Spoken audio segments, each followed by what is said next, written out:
আমাদের কোনো মেয়ে নেই, সেজন্য আমার হাজবেন্ড আমাকে ডিভোর্সের কাগজটি হাতে ধরিয়ে দেয়। আমাদের বিয়ে হয়েছে প্রায় 11 বছর, কিন্তু আমাদের কোনো কন্যা সন্তান আল্লাহ আমাদেরকে দেয়নি। এদিকে আমার শ্বশুর শাশুড়ি সবাই আমাকে দিনরাত কথা শোনাতো, বলতো অপয়া অলক্ষ্মী, অনেক কথা শোনাতো কেন আমার একটা কন্যা সন্তান হয় না। এদিকে তো শাশুড়ি ননদ সবসময় আমার হাজবেন্ডকে উস্কানি দিত আমাকে ডিভোর্স দেওয়ার জন্য। শ্বশুর বাড়ির সবাই যখন ডিভোর্সের কথা নিয়ে কথা কাটাকাটি করতো, তখন আমার হাজবেন্ডও বেশিরভাগ আমারই কথা শোনাইতো, কারণ আমার একটা মেয়ে নাই। আল্লাহর কাছে আমি খুব করে চাইতাম, তাহাজ্জুদ নামাজেও চাইতাম। আল্লাহকে আমি বলতাম, হে আল্লাহ, আমার 3টা ছেলে সন্তান, তুমি চাইলেই কিন্তু আমাকে কন্যা সন্তান দান করতে পারো। আল্লাহর কাছে আমি খুব কান্না করতাম, প্রতিদিন নামাজ পড়তাম আর আল্লাহর কাছে চাইতাম, আল্লাহ তুমি আমাকে একটা কন্যা সন্তান দিও।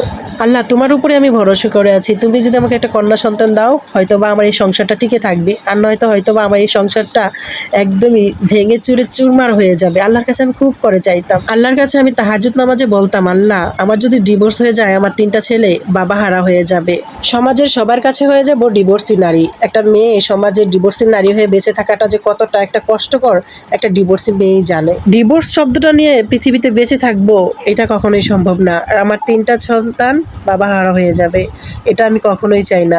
আল্লাহর কাছে আমি খুব করে চাইতাম, নামাজে প্রতিনিয়ত আল্লাহর কাছে কান্না করতাম।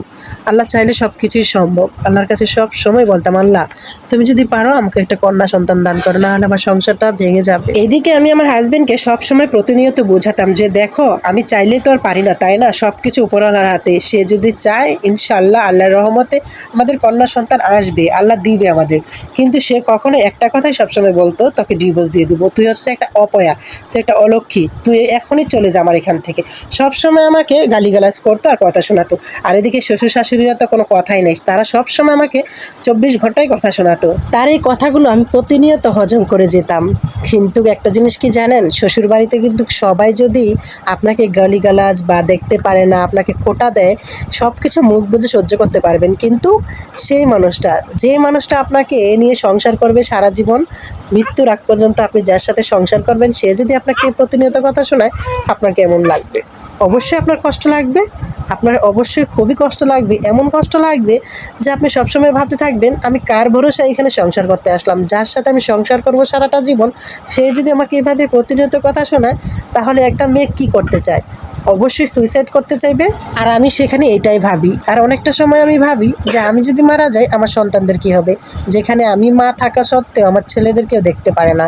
এদিকে পরের দিন সকালবেলা আমার ননদ আমার হাজবেন্ডকে বলতেছিল, তুই এখনো বউকে ডিভোর্স দিচ্ছিস না, এই অপয়াকে কেন এখানে রেখে দিয়েছিস?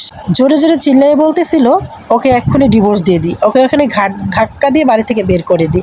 আমার শাশুড়ি যেভাবে বলতেছিল, সেখানে আমার ননদও বলতেছিল, আর আমার হাজবেন্ড তো বসে বসে শুনতেছিল।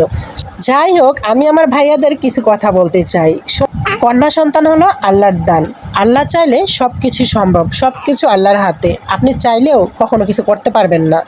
আর ডিভোর্স নিয়ে একটা মেয়ে কখনো সমাজে বসবাস করতে পারে না। তো যাই হোক, আমার এই গল্পটি কার কার সাথে মিলে গিয়েছে? আমার এই গল্পটা শুধুমাত্র বানানো ছিল। আল্লাহর রহমতে আল্লাহ আমাকে 3টা ছেলে সন্তানের পরে একটা কন্যা সন্তান দান করেছেন, আলহামদুলিল্লাহ। আমার এই গল্পটি যদি কারোর সাথে মিলে যায়, অবশ্যই ভিডিওটা শেয়ার করে কমেন্ট বক্সে জানিয়ে যাবেন। আল্লাহ হাফেজ।